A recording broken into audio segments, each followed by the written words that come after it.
Bonjour et bienvenue sur Nostro Milan, le podcast by Milan Actu sur l'actualité du plus grand club d'Italie. L'AC Milan s'est imposé 2-1 sur la pelouse de l'AS Roma grâce à un but de Franck Kessié sur penalty à la 43e minute et de Rebic à la 58e minute. Verretou avait inscrit à la 50e minute l'égalisation du score, son 10e but de la saison pour le milieu de terrain français. Mais on va revenir du coup sur cette victoire des Milanais qui maintiennent cette seconde place tandis que la Juve avait fait match nul hier. Pour en parler, j'ai avec moi l'équipe de choc, un trio magnifique avec Adri. Salut Adri. Salut les gars, salut à tous. Yann. Salut Yann. Bonjour tout le monde. Et enfin Théo. Salut Théo. Bonsoir, messieurs, dames. Une belle rencontre, hein. C'était un beau match de football, 18 tirs pour la Roma, 17 pour les Milanais. Une partie, somme toute, très équilibrée, Théo. Franchement, je m'attendais à beaucoup de cette rencontre. Milan sont les premiers à l'extérieur. La Roma est la deuxième meilleure forteresse de Serie A à domicile, juste derrière l'Inter. C'était un match plaisant, pas forcément techniquement, parce qu'on a vu beaucoup de déchets, mais tactiquement parlant, c'est la première fois qu'on voit Milan presser aussi haut. Je suis content que Pioli ait un peu revu sa tactique. On s'est trop souvent fait manger sur les dernières rencontres et de prendre un peu à contre-pied ça, c'était assez plaisant. La Roma s'y attendait pas du tout et même si on ouvre le score qu'à la 42e minute, sur les 30 premières minutes, on devrait au moins en avoir mis un, si ce n'est plus. Donc très content du match et ouais, c'était assez serré pour le coup. Une victoire très importante dans la course à la Ligue des Champions. Grâce à cette victoire face à la Roma, Milan prend 8 points d'avance sur la Roma 5e. Yann, quand on voit également les blessures, les 3 blessures, c'était une victoire capitale quand on voit le mois qui va être très chargé, le mois de mars. C'était importantissime, c'était obligatoire de gagner ce soir. Et après les quelques premières minutes, c'était encore plus obligatoire parce que pour moi, on avait quand même le match en main, on avait les occasions, on avait de quoi faire peur cette Roma. Théo le disait justement, tactiquement, j'ai trouvé la réaction de Pioli déjà très bonne. C'est qu'il a réagi, il a mis les choses en place qu'il fallait mettre en place pour pouvoir faire du mal à cette Roma. Et c'était très intéressant de voir notre équipe presser si haut ce soir. Et ensuite, on l'a remarqué avec la présence de Tomori, c'est qu'en pressant haut comme ça, qu'est-ce qui se passe? On se prend des contres. Et Tomori a joué un rôle importantissime ce soir aussi dans les contres parce qu'il arrivait à revenir grâce à sa vitesse et il nous a vraiment sauvé ce soir l'ex-défenseur de Chelsea. Très bonne réaction de Stefano Pioli, Adri. On en a parlé lors des récentes émissions. On attendait une conversation entre le capitaine Alessio Romagnoli et Pioli. Cette conversation a eu lieu et visiblement, Romagnoli a vraiment laissé sa place à Tomori sans broncher parce qu'il est conscient de ses lacunes ces derniers temps. T'as apprécié que Pioli prenne les choses en main et aligne Tomori d'emblée dans ce match? Ouais, et puis déjà, beaucoup l'attendaient déjà face au match contre l'Inter. Déjà, beaucoup l'attendaient déjà à ce moment-là. Beaucoup ont tapé sur Pioli parce qu'au final, il a aligné Romagnoli hier. Après, c'est vrai que c'est très pro aussi de la part de Romagnoli, voilà, de pas gueuler en gros, voilà, parce que voilà, c'est le capitaine, mais c'est vrai qu'il est resté professionnel aussi. Donc c'est vrai que ça, faut le noter, mais voilà, c'est vrai que Pioli il a fait un choix fort aussi. Parce que c'est bien beau de demander voilà, à ce que Romagnoli soit mis sur le banc, mais il faut le faire. C'est vrai qu'il faut réussir à le faire. Et à juste titre, hein, lui-même, Romagnoli, à mon avis, c'est très bien qu'en ce moment, voilà, ses performances sont bien en dessous de ses qualités, de ce qu'on attend de lui. Donc, non, c'est un choix logique de Pioli, attendu aussi. Mais voilà, c'est un choix fort aussi, il faut le dire, quoi. Je vais te poser une question, Théo, sans trop s'éloigner de la rencontre. Mais les 3 blessures qui sont Rebic, Hakan Çalhanoğlu et Ibrahimovic, quand on voit le calendrier très serré de l'AC Milan avec un match tous les 3 jours, à partir de ce mercredi face à l'Udinese jusqu'à la Fiorentina le 21 mars, on va avoir 1, 2, 3, 4, 5, 6 matchs en à peine 20 jours. Comment tu penses que l'AC Milan va réagir et quelle technique va pouvoir mettre en place Pioli avec ces 3 blessures qui viennent s'ajouter à celle de Bennacer qu'on ne voit toujours pas revenir? C'est difficile. Sincèrement, j'ai vraiment l'impression que le théorème selon lequel Milan ne peut pas faire de grands matchs ou de grandes victoires sans perdre un joueur sur le terrain me semble totalement irréalisable. Encore aujourd'hui, On perd un Kane usé physiquement sur la première période, un Zlatan dont on avait vu déjà des signes de blessure en première période et un Rebic qui, lui, s'est obstiné à mettre son but et dès qu'il a trouvé la faille à l'heure de jeu, son corps a lâché et il est sorti quelques instants plus tard. J'espère que Pioli va aborder avec beaucoup d'intelligence les rencontres qui vont suivre. Tu le dis très justement, mais la quinzaine qui arrive va être extrêmement dure. Maintenant, si ce n'est contre l'Udinese, je ne vois pas où une rotation serait pertinente et surtout utile pour l'équipe, dans la mesure où les Las Véran à l'aller nous avaient extrêmement embêtés. On se souvient d'un match nul très serré où Lovato, Zaccagni, Barak ou Kalinic avaient encore été embêtants, même si c'est un peu moins le cas de Kalinic. Maintenant, voilà, après ce match face à l'Hellas, il y a l'aller-retour face à United et entre ces deux matchs, il y a le Napoli. Difficile de penser repos, difficile de penser rotation. Ça va être à Pioli encore de composer avec les éléments. Donc, on verra très souvent, très sûrement un Brahim Diaz numéro 10. Léa Orebic, peut-être que les deux seront titulaires. Aogu aura peut-être enfin du temps de jeu, parce qu'il n'en a toujours pas eu ce soir. Et on va espérer que Tonali Kessie reste parmi nous, parce que sinon, ça voudra dire que Meite ou Kronic sera titulaire derrière. Et voir ces deux joueurs-là titulaires dès le coup d'envoi, c'est pas la chose qui me rassure le plus sur Terre actuellement. Au niveau du classement, du coup, Milan conforte avec 6 points d'avance sur la Juve et l'Atalanta. La Juve qui compte bien sûr son match de retard face au Napoli. Mais le match, tu l'as dit, face au Napoli, entre les deux matchs de Manchester United, sera un match capital pour la Ligue des Champions. On a vu Milan faire la différence face à la Roma, face à Naples. Naples qui devrait, somme toute vraisemblance, se séparer de Gattuso dans les prochaines heures. On pense à Walter Mazzarri qui pourrait succéder à Gattuso. Est-ce que tu penses aussi que Milan risque de se perdre avec cette double confrontation face à Manchester, Yann? Je pense qu'on va y laisser des plumes, comme on dit dans le milieu. Parce que on en parlait il y a pas longtemps hein, lorsqu'on a fait le débrief de la saison 2011-2012 où je parlais d'une double confrontation à Barcelone qui nous menait à un nul qu'on avait fait face à Catane qui nous avait fait perdre de points précieux pour la course au titre. Je pense qu'on va de toute façon y laisser quelques forces dans cette double confrontation à Manchester. Maintenant, avec encore les quelques blessures qui viennent à s'ajouter à ça, j'ai un petit peu peur. Franchement, je suis pas plus confiant que ça. Et vous connaissez ma face, comment je vois l'Europa League. C'est pour moi une compétition avec beaucoup de matchs, avec des matchs qui sont rapprochés. Et c'est clair que la confrontation contre le Napoli, ça sera à Pioli, au staff technique de gérer au mieux la fatigue de nos joueurs. On en reparlera dans la dernière partie de cette émission. Ce sera l'occasion d'évoquer le débat du jour sur ce tirage face à Manchester United. Mais avant ça, messieurs, on va revenir sur les prestations individuelles. Il y en a eu beaucoup. Il y a beaucoup de joueurs qui ont fait un très bon match. Je vais te commencer avec toi, Adri. Dis-moi ton top 3. Top 3, moi, du coup, j'ai mis Tomori en troisième place. Un match très, très solide. Beaucoup l'attendaient, comme on l'a dit tout à l'heure. Il a vraiment sorti une prestation XXL, hein, l'anglais. Plusieurs fois, il nous a sauvé des buts sur des contre-attaques. Je crois que c'est face à Veretout en seconde période.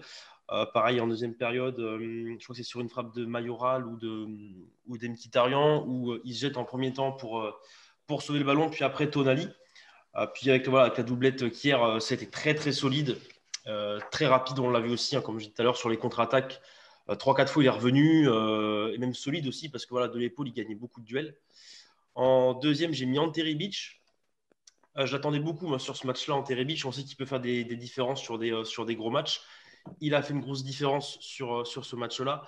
Pas loin de la passe décisive en première période pour Ibrahimovic, mais voilà, comme on disait tout à l'heure en off avec Guillaume, c'est vrai que c'est un joueur en manque de confiance que Rebic, on va dire prime entre guillemets, qu'on a eu l'année dernière. Tous les jours, il aurait tiré au but.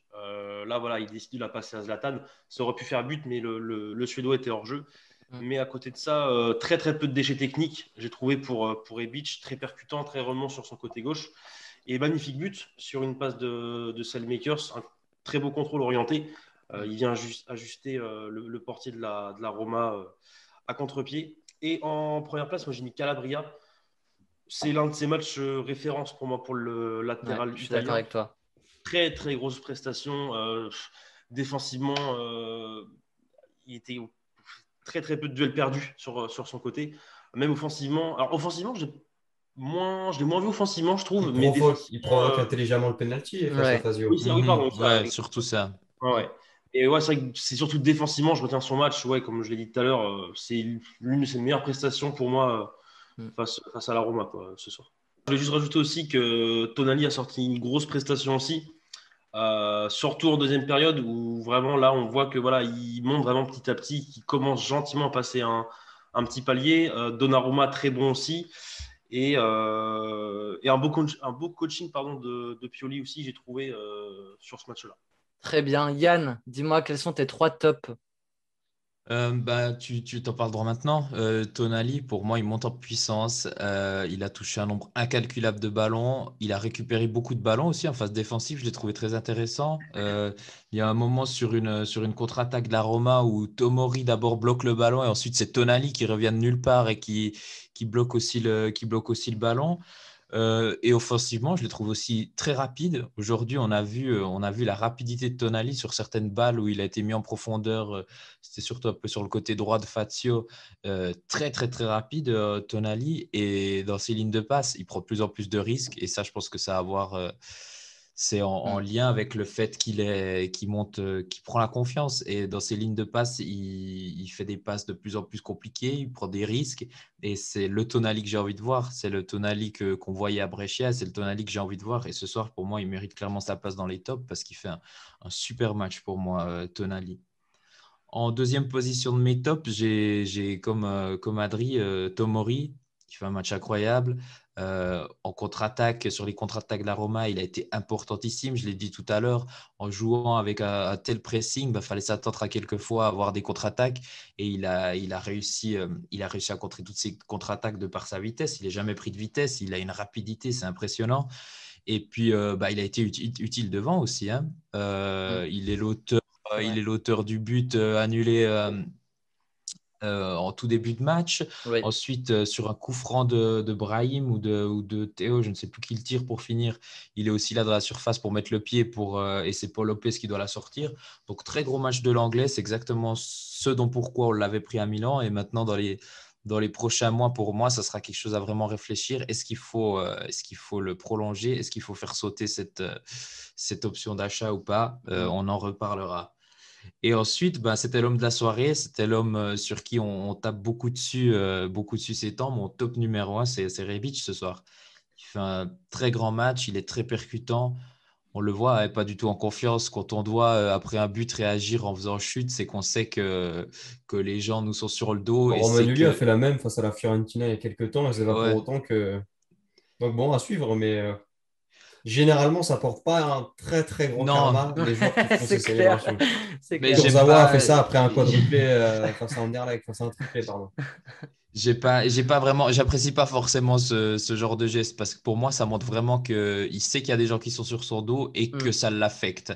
Donc, ça montre la confiance du joueur en ce moment. Mais ce soir, il nous sort un match XXL. C'est exactement le Rebic, que j'ai envie de voir sur le terrain, qui bonifie les personnes qu'il a autour de lui, qui est très rapide, qui est percutant, qui fait des passes décisives. Comme tu l'as dit juste avant pour Rebic, pour Zlatan, pardon. Ça se joue à vraiment quelques centimètres, mais c'était super pour moi. Et ensuite, sur le but, il nous fait un contrôle orienté d'une rapidité et d'une vivacité. L'enchaînement contrôle orienté et ensuite frappe pied gauche qui n'est pas son bon pied. C'est absolument génial. Donc pour moi, il est le top de ce match. On attendait une réaction de sa part, on l'a eu. Merci Ante. Très bien. Et Théo, tes 3 tops? Ouais, rapidement. Didio en troisième position. Gros match encore de Donnarumma ce soir. Il confirme encore ce statut impressionnant. J'espère qu'il sera parmi nous. Après, voilà, à mesure que le temps passe, je me dis que voilà, notre présence ou non en 5 conditionnera grandement sa présence dans les cages l'année prochaine. Et merci Didio pour ce match-là. Extraordinaire. J'avais encore un gros doute sur la frappe à la 91e. Je crois que c'est Mkhitaryan dans la surface après ce billard. Je me dis, si elle n'est pas sur ses gants, ça peut être une égalisation qu'on aura tellement regretté. Donc, merci. En deuxième position, Rebic. Impressionnant. On en parlait, mais c'est vrai que quand il est en confiance, c'est un buteur qui est plus qu'appréciable, capable encore une fois de jouer des deux pieds. Son contrôle et son enchaînement pied-gauche nous le montre encore. Il est blessé, on ne l'espère pas trop pour longtemps.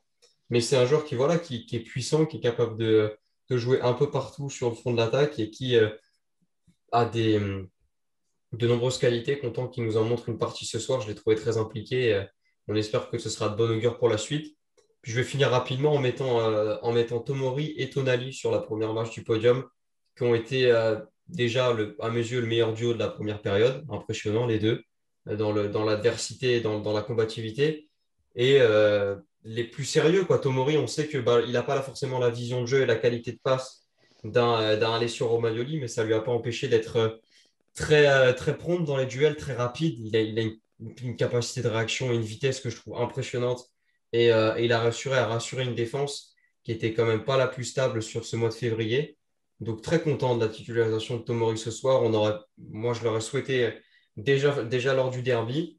Maintenant, on va espérer que cette remise en question sur le banc permettra à Alessio de revenir dans un meilleur état, que ce soit psychologiquement ou physiquement. Et en tout cas, tant que Tomori est encore là, franchement, je suis très content de ce que le défenseur anglo-canadien nous propose depuis son arrivée. Très bien. Et bah pour ma part, je vais d'abord évoquer un joueur qu'on n'a pas trop parlé, je crois même que personne d'entre vous l'a évoqué, c'est Alexis Salmakers quand même, qui a fait une hauteur d'une très bonne prestation, comme on n'en avait pas vu depuis très longtemps pour ce joueur, je trouve, qui était un peu sur une période assez basse de sa saison, un peu dans la tourmente, je trouvais aussi sur ce dernier match. Mais là, il a répondu présent de la première jusqu'à sa sortie en fin de match dans les 10 dernières minutes. Mais grosse prestation, il livre une très belle passe décisive à Rebic, très appliqué. Alors, et là, c'est là où on avait souvent un débat là-dessus. C'était quand on trouvait qu'il avait parfois un manque de lucidité dans le dernier geste. Bah, j'ai trouvé que là, sur ce match-là, tous ces derniers gestes étaient d'une justesse technique qui a fait qu'il a fait beaucoup de fois la différence. Il a une de ses forces techniques, c'est son contrôle orienté. Je trouve où il arrive très vite à casser des lignes et à très vite se projeter vers l'avant. Et il s'appuie beaucoup dessus, mais du coup, c'est pour l'instant une vraie force pour le Belge. Donc voilà, je voulais saluer quand même sa très bonne performance. Mais devant lui, il y a quand même trois gros joueurs, trois grosses performances qui sont d'abord celles de Calabria. Voilà, comme je vais revenir sur ce qu'a dit Adri, mais pour moi, c'est un de ses matchs références à Milan. Parce que, pareil, très, très appliqué défensivement. Il a très bien défendu sur Spinazzola toute la rencontre, sur El Shaarawy ensuite. Et puis, il y a surtout ce raid après un ballon perdu de Léao. On reviendra là-dessus, parce que j'aurai un petit coup de gueule à passer dans mes flops. Mais un ballon sur un corner où Léao, voilà, nonchalant, dos, but, perd la balle avec une remise, une passe pas du tout appuyée. Et derrière, ça offre un contre à la Roma où seul Calabria fait un retour monstrueux pour s'échapper, pour échapper à un but qui aurait quasiment été fatal. Donc voilà, grosse performance de Calabria dans cette rencontre. En deuxième position, j'ai Rebic. Rien à ajouter par rapport à ce que vous avez dit. Vous avez tout résumé. Ça faisait très longtemps juste qu'on n'avait pas vu un Rebic à ce niveau-là. Et je suis content qu'il ait cette réaction dans un match aussi capital. Parce que voilà, on avait besoin d'un joueur comme ça quand on a vu les blessures de Hakan et Ibra assez vite dans la rencontre. Et puis enfin, Tomori. Parce que franchement, je pense que c'est déjà sa meilleure performance à Milan, mais je pense que c'est la meilleure performance défensive d'un défenseur cette saison.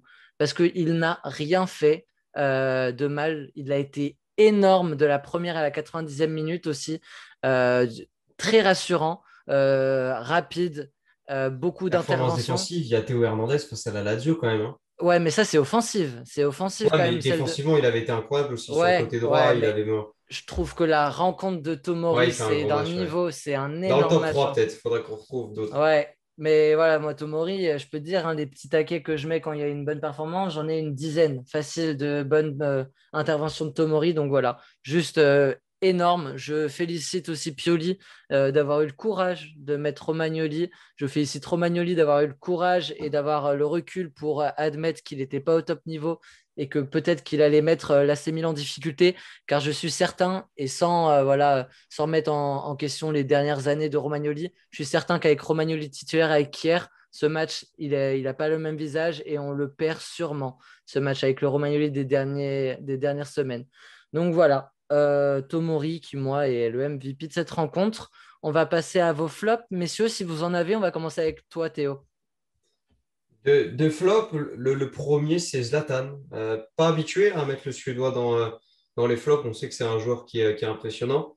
Maintenant, voilà, il y a les grands matchs, puis il y a la longévité. Zlatan est en difficulté sur ces derniers temps. On le voit physiquement, où il a vraiment du mal sur l'impact. J'ai encore souvenir de scènes ce soir où on le sait, Zlatan est un joueur qui défend peu et qui défend encore moins à mesure que le temps passe. Mais on avait vraiment des scènes de jeu où Zlatan n'était même pas dans le plan de la caméra quand la Roma attaquait Mm. sur notre côté. C'est un joueur qui est revenu très peu et puis qui n'a pas été lucide sur ses choix. Sa récupération est très vaillante sur Paolo Lopez, mais tenter une talonnade fermée alors que Akan est seul au point de pénalty, c'est quand même un grand manque d'altruisme. Sur le face-à-face avec Rebic, il faudra de mauvaise foi pour dire qu'il se doutait qu'il allait faire une passe. Mm. Tout attaquant en confiance tente la frappe. Mm. Néanmoins, c'est une action qui est perdue assez bêtement. Et ouais, dans ses prises d'information, dans ses prises de balles, je n'ai pas trouvé le Suédois percutant aujourd'hui. Navré quand même de sa blessure, évidemment. On n'est pas là pour souhaiter du malheur aux joueurs, mais c'est pas un, je sais pas, il n'a pas été très percutant aujourd'hui. Et même si je pense que Léao figurera dans tes flops, Guillaume, je trouve que le Portugais a été plus intéressant sur son entrée de jeu. Et puis en deuxième flop, je mettrais Castillo, qui est. C'est fatigant, sincèrement, de le voir. Les matchs suivent et se ressemblent. Malheureusement pour l'Espagnol, j'aurais adoré voir Aogue 10-15 minutes dans un match où il y avait beaucoup d'espace, où il se serait probablement régalé face à Mancini et Fazio, qui ont été des dignes représentants des EHPAD de la capitale italienne ce soir. Il y avait des espaces pour le Norvégien. Il y en avait aussi pour l'Espagnol, mais il ne les a pas saisis. Donc, je suis très déçu de ne pas avoir Jens Peter Aogue. Et ouais, Samu Castillo n'a pas été bon, quoi. Encore sa faute sur Karsdorp à la 93e, là. Alors que le match est donné, quel intérêt d'aller lui mettre une Mm. béquille? Il joue là intelligemment. Voilà, c'est un exemple parmi tant d'autres, mais déçu encore une fois de la prestation de l'ancien de Villarreal. Ouais, pour revenir sur Léao, c'est un petit flop, voire pas un flop, mais quand je vois la rentrée de Krunic chez Meite, que j'ai trouvé très impactant et très appliqué dans le travail, j'ai trouvé que vraiment Léao a fait ça, ce qui lui a fait défaut, et pourtant j'adore ce joueur, vraiment, j'ai rien contre lui, bien au contraire, j'aime beaucoup le joueur, mais j'ai trouvé que là, j'ai vu de la nonchalance, voilà, tendance à temporiser lors des attaques, alors que voilà, le match était loin d'être gagné avec ce score de 2-1. Et il y a deux pertes de balles, dont la deuxième, dont j'ai parlé tout à l'heure, qui offre un contre très dangereux à la Roma. Donc voilà, je ne l'ai pas trouvé aussi appliqué que ça. Mais voilà, c'est un petit flop, rien d'extraordinaire. Yann, dis-moi si tu as des flops, toi. Alors moi, j'ai pensé à mettre aussi Zlatan, finalement pas, toujours pour la même raison, parce que sur quelques occasions, tout à coup, il se peut qu'il y ait un éclair de génie et il devienne fort. Ce qui m'a beaucoup gêné avec Zlatan ce soir, c'est sa talonnade. Ça me fait penser à une talonnade qu'avait mis Balotelli, avait voulu faire En Balotelli. Enfin, c'est amical, des gestes, ouais, en les tournées amical avec américaines avec City. Mancini, là. Il a eu Après, été remplacé c'est dans un d'ailleurs sur total ça. autre contexte, mais c'est des gestes qui, pour moi, enfin, joue la simple, quoi. Et c'est un peu du genre de petites choses qui peuvent parfois un petit peu m'agacer avec Ibra. Sans parler de sa participation la semaine prochaine au festival à Sanremo, qui pour moi est aussi quelque chose qui est absolument inadmissible. J'arrive pas à comprendre C'était dans le comment contrat de base. C'était dans le contrat de base. Dès sa prolongation cet été, il y avait cette semaine-là qui entrait dans le contrat. J'arrive pas à comprendre autant lui en tant que professionnel Il se blesse aujourd'hui. que Coïncidence? la Je ne crois direction. pas. Merci Théo. Non, mais en vrai, Non, c'est mais je te navrant, hein, comprends. franchement. Non, pour moi, C'est en tant que professionnel qui se dit être autant professionnel que ça, la direction et tout, pour moi, il y a quelque chose. On peut pas. Soit on est joueur de foot, ou alors tu deviens acteur ou chanteur et puis tu vas faire les festivals avec ta femme sur les tapis rouges. Là, tu as des entraînements à faire. On est dans une période où on a besoin de tous nos joueurs. De lui, on connaît l'impact de Zlatan, on l'a vu en début de match. Pour moi, c'est des choses qui ne se font pas. C'était ma petite parenthèse, coup de gueule sur le festival et la participation de Zlatan à ce festival. Pour en revenir à mes flops, donc, j'aurai deux flops ce soir. C'est deux joueurs qui se sont remplacés à la mi-temps pour occuper le même poste. C'est tout d'abord la performance d'Akan. Le fait qu'il sorte à la mi-temps sur blessure, finalement, ça ne m'étonne pas vraiment parce qu'au vu de ses prestations, j'avais l'impression qu'il n'était pas à 100%, qu'il avait de la fatigue, que depuis c'était quoi? Ah, ben, il avait été infecté par le virus. Oui. Depuis ce retour, je ne l'ai plus revu comme je l'avais vu, autant impactant qu'en début de saison. Et je pense que musculairement, il doit y avoir une fatigue musculaire ou quelque chose chez lui qui fait qu'il est plus comme il était au début. Et du coup, pour moi, je le mets dans mes flops ce soir sur Adrien? sa première mi-temps. Juste pour revenir sur Hakan pour la blessure, apparemment, il s'est blessé à la préparation d'avant-match, en fait. Apparemment, il se tenait déjà pendant la préparation. Mhm. Ouais, alors ça a clairement un impact sur le match parce que pour moi, ce soir, il rate des petits contrôles, des petites passes, alors que pour moi, depuis le début de saison, c'est le joueur qui va me faire le contrôle, qui va me faire la petite passe, le petit lob, qui va me faire la petite fantaisie, la dernière passe avant de marquer. Donc ce soir, un peu déçu d'Akan. Et la rentrée de Brahim Diaz, après, c'est très dur de le mettre directement dans les flops. Ça fait très longtemps qu'il a plus joué. Mais je l'ai trouvé tout petit, un peu perdu là au milieu de ce terrain. Il se faisait bousculer par tout le monde, il tombait dans les duels de la tête, il avait de la peine à mettre la tête. Dans ses prises de décision aussi, toujours un petit peu emprunté. Donc après, il revient de blessure. On connaît les qualités du jeune espagnol. Mais ce soir, pour moi, le rôle de numéro 10 n'a pas été assumé, que ce soit par Hakan en première mi-temps et par Brahim en deuxième, où je n'ai pas été convaincu par les deux joueurs. Donc, c'est mis de flop du soir. Très bien. Adri, les tiens, pour finir. Pour ça être rapide, hein, je vais rejoindre un peu les gars. En troisième place, moi j'ai mis Zlatan. Moi vraiment, ce qui m'a vraiment chiffonné, ouais, comme l'a dit Yann aussi, c'est la talonnade. Il y a 0-0, ça aurait pu, voilà, c'est le match près, voilà, on a fait un bon match, mais c'est vrai que derrière, si lui met pas ce but-là, ça peut aussi tout changer. Enfin, pour le coup, il la met pas, mais ça c'est des gestes, voilà. Je suis pas complètement fan. Surtout, voilà, il aurait pu décaler sur Hakan ou même repiquer après avec son pied gauche. Après, voilà, c'est fait, c'est fait. En deuxième, moi, j'ai mis Hakan. Moi, je ne l'ai pas trouvé, voilà, pas trouvé bon du tout. Après, ça s'explique sûrement par la blessure qu'il a eue. Et en première place, moi, j'ai mis Castillero. De toute façon, comme d'habitude, hein, qui rentre ou qui soit titulaire, il est fantomatique. Peu de ballons touchés. Le peu de ballons qu'il a touché, c'était des déchets, des paires de balles ou des petites choses comme ça. Puis, ouais, comme disait tout à l'heure Théo, la faute, ouais, c'est sur qui déjà? Je ne sais même plus. La faute C'est qui sur Rick Karsdorp, côté Ouais, voilà. droit. Voilà, c'est des fautes débiles, je trouve, voilà, qui font mal et qui peuvent aussi blesser le joueur. Voilà, c'est des petits gestes comme ça aussi, moi, qui me plaisent pas trop. Donc voilà, pour moi, ce sera ces trois-là. Très bien. Eh ben, on va refermer du coup cette page sur la rencontre face à la Roma. On va s'attarder pardon, à un des deux sujets qu'on va traiter. Tout d'abord, c'est le joueur du mois de février. Un mois de février qui n'aura pas été fameux, peut-être le moins bon depuis bien longtemps, depuis avant 2019, j'ai envie de dire, depuis 2019. Un mois voilà, avec beaucoup de défaites. Là, on était sur 4 matchs en victoire avant celle-ci face à la Roma. Pour autant, il y a peut-être deux, trois joueurs qui se sont illustrés. Tonali, Gigio sont rentrés dans la conversation, mais c'est finalement Franck Kessié qui obtient son troisième titre de joueur du mois après celui de septembre et celui du mois de janvier. Adri, pourquoi Franck Kessié a été, selon l'opinion publique, en tout cas la communauté française milanaise, le meilleur joueur ce mois-ci de l'AC Milan? Sûrement parce que c'était l'un des plus constants avec Donnarumma et Tonali aussi. Mais c'est vrai que voilà, Kessié est beaucoup ressorti, tu l'as dit. Donc notamment, je suppose par rapport au fait qu'il a été constant, que voilà, sans Benasser et parfois sans Tonali, voilà, quand on a vu la doublette Kessié-Meïté, au final, on voyait que Kessié sur le terrain. C'est vrai que voilà, on l'a dit, on le redit encore. C'est vrai que tu enlèves un Kessié au double pivot. Moi, je suis quasiment persuadé que voilà, vaut mieux perdre un Benasser qu'un Kessié parce que pour moi, voilà, le milieu de terrain serait complètement à la ramasse, même s'il y aurait Benasser qui est très bon. Voilà, moi je pense que c'est surtout pour ça qu'il a été retenu. Théo, ton avis sur le mois de Franck Kessié? Pourquoi il est aussi ressorti par rapport à un effectif de Milan qui a plus peiné ce mois-ci?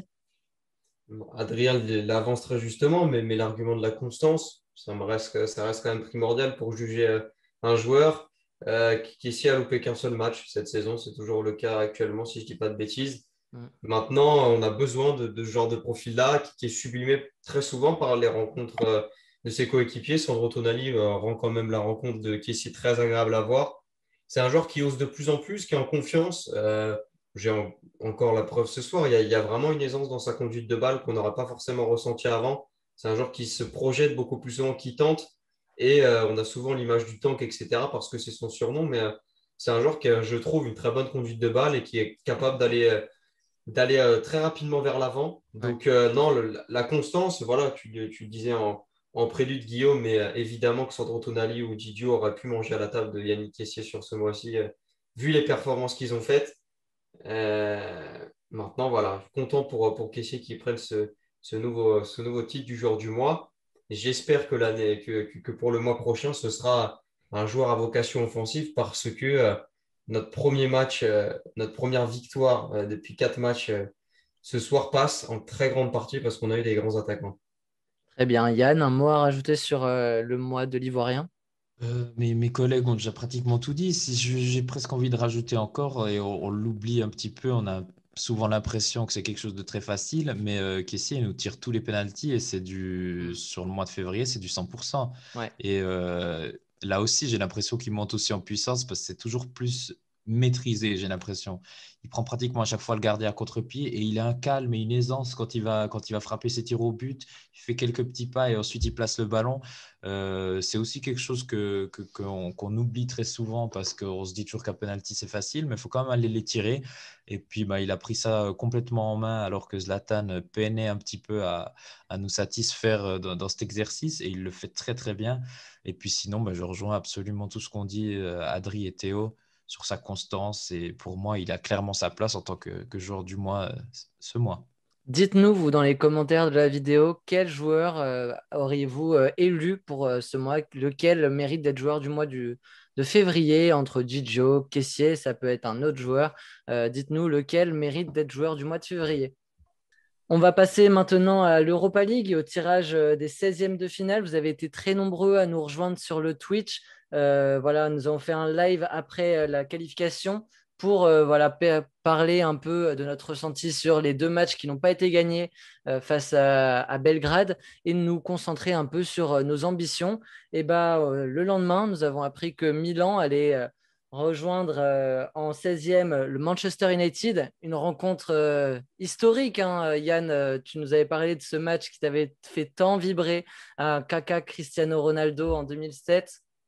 Quand j'ai vu le tirage, c'est les premières images qui me sont venues. C'est les Kaka qui va ouvrir son pied pour ajuster Van der Sar à Après Old avoir créé Trafford. un pseudo-séisme à Old Trafford après que Gabriel Heinze et Patrice Et Evra Patrice Evra se soient soit heurtés. heurté, voilà le mot. Et ensuite, le retour, le match retour à San Siro, que tout le monde définit Sous la du match pluie. parfait, sous la pluie de San Siro, avec des buts de Seedorf, de Kaka et de Gilardino. Et moi, ce que je retiens surtout de ce match, c'était Gattuso qui avait réussi à avoir dans sa poche Cristiano Ronaldo tout le match. Donc oui, quand j'ai vu ce tirage de grands souvenirs, je me suis dit c'est clairement une immense affiche de Champions League qu'on aura là ce soir, qui se jouera en Europa League cette saison, mais on espère retrouver ces 2 clubs très prochainement dans la plus grande compétition européenne. Mais pour moi, c'est un bon pour moi, c'est un bon tirage. De base, j'en avais peur, mais finalement, je me dis que c'est un tirage où on va enfin pouvoir se mesurer à un grand Europe, Ouais. où nos jeunes joueurs vont pouvoir enfin avoir les saveurs d'une grande affiche de Coupe d'Europe.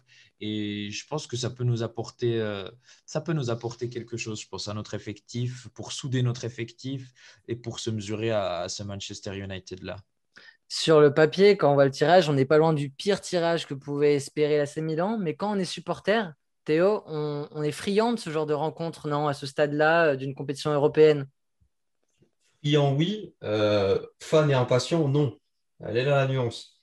United me fait peur pour de nombreuses raisons. J'aurais clairement préféré prendre les Norvégiens de Molde, qui sont très gentils, qui ont renversé Offenheim et qui en plus sont en pleine pause dans leur championnat qui reprendront en avril. J'aime beaucoup aussi Grenade, j'adore l'Espagne. Enfin, Mm. j'aime bien aussi l'Ukraine, le Shakhtar Donetsk. Je suis passionné vraiment des Ouais, grandes vallées ukrainiennes. Le Dynamo Kiev également me plaît beaucoup. J'adore la peut-être cette Suisse et les Young Boys. philosophie-là. Mm. Mais voilà, tout ça pour dire qu'on prend un Manchester United, ce qui me fait très peur. Impatient, oui, mais déjà, je suis un peu plus rassuré parce qu'on ne prend pas une grosse équipe comme on avait pris Arsenal il y a 2 ans avec un gros écart de niveau. L'écart semble se rapprocher, même si à mes yeux, United par favori. Ils ont des très grands joueurs cette saison. Ils luttent pour le titre avec Manchester City, même si les Citizens ont un peu d'avance. J'aurais peut-être aimé tomber dessus en quart et avoir un tirage plus clément maintenant. Mais comme tu l'as dit en début d'argumentaire, c'est l'occasion idéale de savoir si on a les moyens de se frotter au plus grand. Et puis, il faut voir aussi le verre à moitié plein. Si on passe ce United-là, on arrivera en quart avec un gros adversaire ou un des favoris au titre final éliminé. Et on sera d'autant plus favori parce qu'on aura sorti l'un des potentiels vainqueurs. Donc, hâte d'être à ce 11 et 18 mars prochain.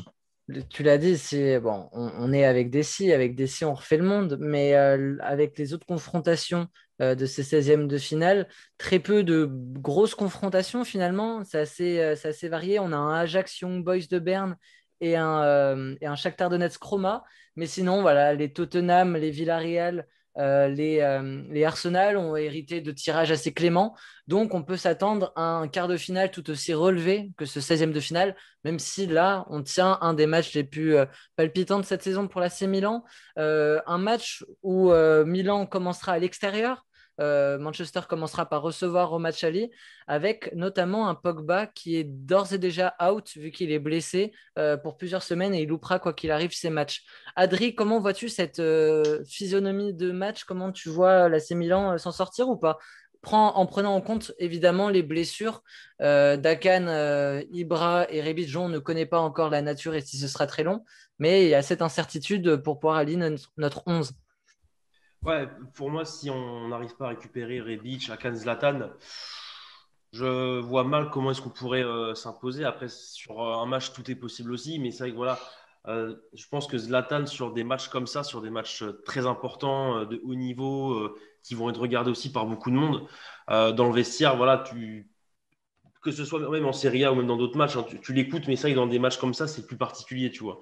Lui, il a l'habitude des gros matchs comme ça, en Ligue des Champions, en l'occurrence aussi, mais c'est vrai que, comme on l'a dit, voilà, c'est un match qui sent la Ligue des Champions aussi. Donc, c'est vrai que si on ne le récupère pas à temps, voilà, moi, pas même que ce soit Akan ou Rebic, hein, si on ne récupère pas les trois, je vois mal comment on pourrait s'imposer. Après, Avec si on a Aogué. vraiment les trois, moi, je me dis qu'un match comme ça peut aussi galvaniser, tu vois, tout un groupe. Mm. Tout est possible. On commence à l'extérieur. On peut très bien mettre un, voire deux buts. On ne sait pas ce qui peut se passer. Mm. C'est vrai que Tout à fait. Castillo peut défensivement. mettre un but, Meite peut réussir une passe. Enfin, il peut se passer Bah plein de voilà, trucs incroyables à Old Trafford, c'est fou. Hein. Après, c'est vrai que défensivement, United, voilà, on l'a vu plusieurs fois cette saison. Des fois, voilà, il y a des petites erreurs par-ci, par-là aussi. Donc, peut-être qu'il y en aura aussi une pendant le match. Voilà, on n'est pas à l'abri non plus que voilà, Milan sort vraiment le match de sa vie avec ce groupe-là. Donc, on a tous très hâte et on est impatient aussi de voir voilà, comment cette rencontre va se dérouler. J'espère une victoire.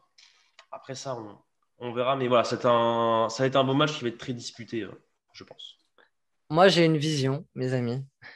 J'ai une- Oh là, j'ai peur. Quand tu commences comme ça, moi j'ai une Le vision Akinator. et je me remémore un jeune joueur qui sera sur la feuille de match qui maintenant a pris des dimensions de limite superstar en Angleterre, mais c'est Marcus Rashford qui a éclos lors de cette Europa League il y a quelques saisons de cela. Il commençait et il faisait un match spectaculaire. Je ne sais plus si c'était contre Lyon ou pourquoi j'avais regardé ce match-là, mais ça passait sur W9 et ce joueur avait vraiment explosé dans cette compétition. Et ben, ma vision, c'est de voir, j'ai vu Léao faire une performance d'anthologie et éclore sur la scène internationale et sortir ce Manchester United. Voilà, c'est tout ce que je souhaite. Mais je vois Léao, du coup, en pointe si jamais Ibra ou à gauche si jamais Rebic est forfait, si l'un des deux est forfait. Mais je vois vraiment Léao éclore dans cette double confrontation. Après, voilà, comme tu dis, si on n'est pas loin du Akinator, il n'y a rien de La certain. morale de cette vision, c'est que la drogue, c'est mal. Donc voilà, Non, la morale de cette vision, premièrement. c'est que nous aussi, on a peut-être moins d'individualités comme Bruno Fernandes, comme Marcus Rashford, même comme Greenwood aussi, Oui, côté Manchester. On en a moins des individualités qui peuvent te renverser un match. Zlatan n'est plus trop cette rampe-là, malgré qu'il peut te mettre un doublé à tout moment, mais il faut quand même qu'il soit aussi bien servi. En revanche, je pense qu'on a un ailier portugais qui peut, dans les grands rendez-vous, te débloquer une situation comme celle-ci. Après, il aura un grand client aussi face à lui, que ce soit Maguire ou Wan-Bissaka, qui sont littéralement monstrueux cette saison en championnat. Mais il ne faut pas oublier qu'aussi ce Manchester United se lutte aussi, même s'ils sont un peu distancés avec City, mais restent quand même dans de bonnes places en Première Ligue. Ils ont quand même un championnat à jouer, championnat compétitif. Ils ont fait match nul 0-0 aujourd'hui face à Chelsea. Mais c'est aussi un Manchester qui est sorti d'une poule où elle aurait largement dû passer en Ligue des Champions Ouais, avec bien le sûr, ouais. PSG. Donc, on a quand même des faiblesses à exploiter. J'attends un gros travail de Pioli, galvanisé avec Ibrahimovic qui connaît bien le club et qui doit connaître quand même aussi quelques joueurs parce qu'il n'était pas il y a si longtemps que ça un joueur de Manchester United. Mais moi, je pense qu'il y a la place à condition que Milan fasse un match et qu'ils alignent l'équipe type. Et c'est pour ça que j'aime cette affiche. C'est que je préfère voir ce match-là plutôt que voir deux purges comme ça a été le cas en 32e de finale face à Belgrade. Là, je pense qu'on a besoin aussi Ça peut être une purge aussi, hein. Ah, J'espère pas, mais l'équipe totalement. peut très, très bien déjouer sur l'ensemble des deux rencontres. Oui, oui. Après, tu parlais des rencontres prime. C'est vrai que pour Léo, ce serait ouais, un match qui les révélerait à l'Europe, je pense. Rebic avait fait une campagne extraordinaire avec l'Eintracht Francfort Mm. il y a 2 ans maintenant, quand ils se font stopper en demi-finale par Chelsea, la dernière saison d'Eden Hazard du côté des Blues. Donc, ouais, il y a des joueurs qui ont déjà confirmé, il y en a d'autres qui pourraient. C'est vrai que Raphaël Leao, à l'image de Rashford, quand il avait son numéro 39 Mm. chez les Mancuniens, pourrait se révéler. Ce serait quand même fou. Il y a d'autres joueurs aussi, Sandro Tonali, qui pourrait nous réserver son premier grand match Mm. après les belles promesses qu'il nous montre. Donnarumma qui pourrait encore un peu plus asseoir sa domination Tout à parmi les fait. plus jeunes gardiens prometteurs d'Europe. Enfin, il y a beaucoup de choses intéressantes, il y a beaucoup de promesses. Maintenant, voilà, la meilleure réponse, c'est le terrain. Mm. Donc on verra bien. C'est une rencontre qui va être extrêmement suivie, hein. Autant la Serie A, elle est regardée parce qu'il y a l'Inter, il y a la Juve, même il y a Milan que voilà, on a vu dans les médias francophones notamment un peu plus parler de Milan ces derniers temps. Mais cette rencontre de Ligue Europa, ça va être l'occasion pour des joueurs comme Leao, comme Donnarumma, tu l'as dit, tous ces jeunes joueurs, Théo Hernandez, de se montrer parce que c'est une rencontre. Voilà, si le mercredi et le mardi, on est devant la télé pour la Ligue des Champions, bah, je pense que le seul match de ces 16e de finale de Ligue Europa qui peut nous donner envie sur le papier, et à beaucoup de nostalgiques du foot comme notre ami Yann, c'est ce Manchester-Milan. C'est cette affiche où direct on pense d'emblée à Ibrahimovic de retour à Manchester. Voilà, il y a cette belle affiche. Il y a cette belle affiche qui a l'air passionnante et je pense que, j'espère en tout cas que nos jeunes joueurs auront conscience en fait de C'est bon, l'enjeu qu'il y Oli? a autour de ce match. Adrien, Yann, si on passe, vous avez une petite préférence en quart parmi ceux qui se distinguent? En quart, alors, attends, j'ai remis un Shakhtar. Bon, bah, après, faudrait qu'ils éliminent la Roma, mais si ça La passe RS en Roma, quart, ouais. j'aimerais bien. Moi, Une je dirais deuxième les grosse Ukrainiens, mais confrontation. Ouais. Moi, ce serait. ça me ferait plaisir d'aller de partir en quart et d'aller taper l'AS Roma à Rome. On rappelle que oui, Ce serait une belle double confrontation. Ouais. Ouais. à Ce serait une partir des belle double 32e, confrontation. il y avait uniquement pour les 32e pour les 16e, pardon, que 16e. deux équipes italiennes ne pouvaient plus s'affronter. À partir de maintenant, tout est permis. Et je tiens aussi à signaler que le match est à 19h. Le match aller, au retour, on jouera à 21h, mais le match aller à 19h. Donc, ne vous trompez pas. Pour ceux qui nous écoutent, si vous allumez votre télé à 21h, vous allez tomber devant un Grenade-Molde 2. Et sans manquer de respect à ces deux équipes, il y a moyen que vous soyez déçus. Donc, allumez bien votre poste de télévision à 19h le 11 mars. Voilà, pareil, dites-nous dans les commentaires si vous pensez que Milan a ses chances face à Manchester United. En tout cas, on a vu un Milan séduisant face à la Roma avec beaucoup de belles performances individuelles et globalement une belle performance collective. Un grand merci à tous les trois, messieurs, d'avoir. Ouais, dis-moi, Adrien. Ouais, pardon, je vais juste rajouter ça pour la fin. Ce que Pioli vient de parler en conférence de presse. Il a parlé de Hakan, Ibra et Rebic au sujet des blessures. Apparemment, ce serait plus des fatigues musculaires que des graves problèmes. Et les trois seront évalués demain. Mais apparemment, ce ne seraient pas des grosses blessures. Très bien. Et ben Il pour a parlé de l'état de forme de Castillero, parlé peut-être de. Non? Non, il parle que des Non. trois. Bon. Désolé. On aura attendu une bonne nouvelle, on n'en a pas.